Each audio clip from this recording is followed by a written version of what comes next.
If you've ever sat in an open office, surrounded by noise, getting bombarded by back-to-back meetings, and thought to yourself, this cannot be the best way to work, you're right. You see, the current workplace wasn't built for everyone. In fact, it was built for neurotypicals. And today, we're going to flip that script.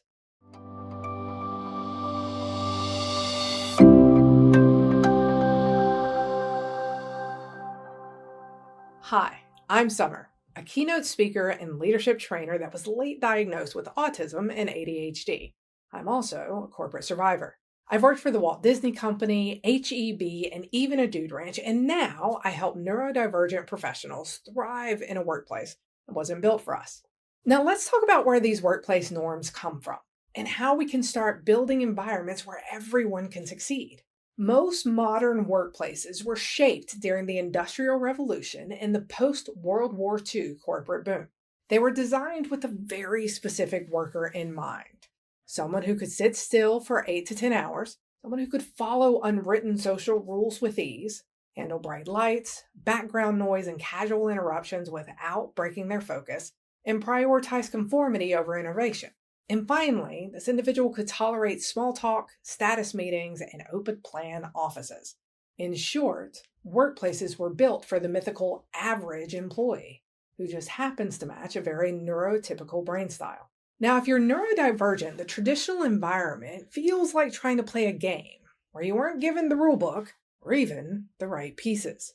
And yet we're told that if we just try harder or we're more professional, then we can succeed. But a spoiler alert, it's not about trying harder, it's about building differently. When I was a leader with Walt Disney World, we were having a meeting where all of my peers got together with our leader, and we went into a conference room, and it was a very bland and boring conference room. I found myself struggling to pay attention, and my leader slid her keys over to me. I immediately pick them up and quietly start fidgeting.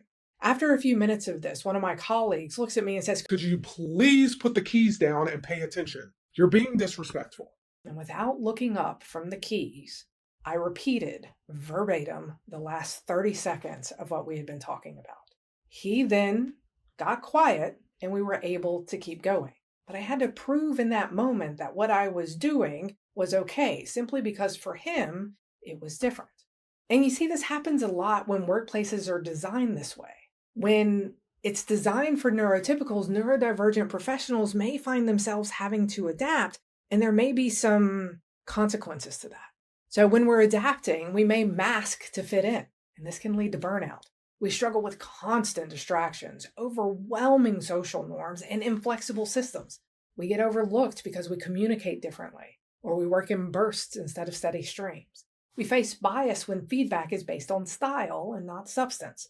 And even when we succeed, it often comes at a personal cost, such as anxiety, exhaustion, and self-doubt. When I was getting ready to leave Disney, I remember thinking that I was a completely different person when I was leaving than I was when I first got there. And I struggled with this concept that who I was didn't match who I had become until I got my autism diagnosis and started learning about masking and was able to begin reconnecting who I was versus who I am now. You see, that's what happens when we shift so much. We start shifting to the point that we're no longer sure who is the real, authentic us and who is the us that is putting on the mask. Now, the problem is that neurodivergent employees, we don't need to change. The system wasn't designed with us in mind. And it's time to stop asking neurodivergent employees to adapt to outdated systems and instead adapt the systems to support every brain. Now, I also want to be very clear with this. We're not saying that it's only the neurodivergent way for the organization. Instead, it's how can we look at situations with a greater lens. So if you are a neurotypical leader and you're trying to understand how best to lead your neurodivergent employees, what are some ways that you can focus and enhance the experience for everybody? And the cool thing is, we found that when we add these adaptations for neurodivergent individuals, it enhances the experience of neurotypical individuals as well. Because whether you're neurodivergent or neurotypical, you've probably had a day where you wouldn't mind a room where you could just be by yourself for a moment.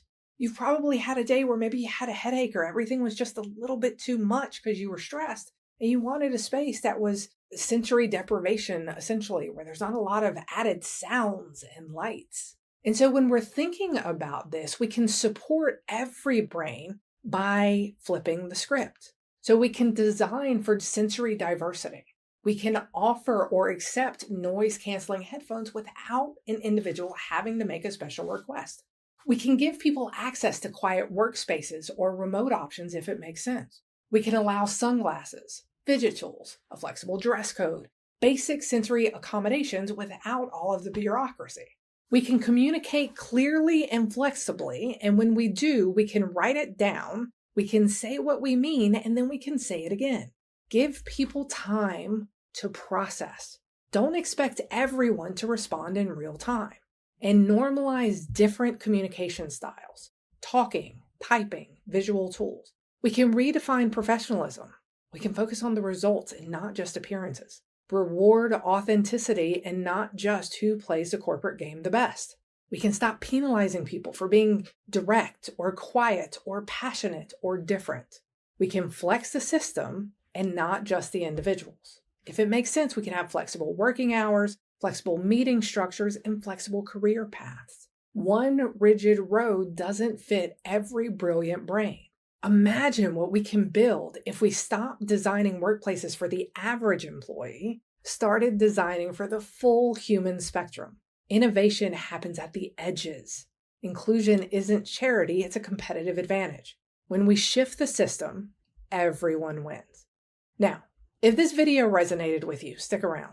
A new video focused on the neurospicy workplace will come out every Monday. But until then, don't forget, you got this. I'll see you next week.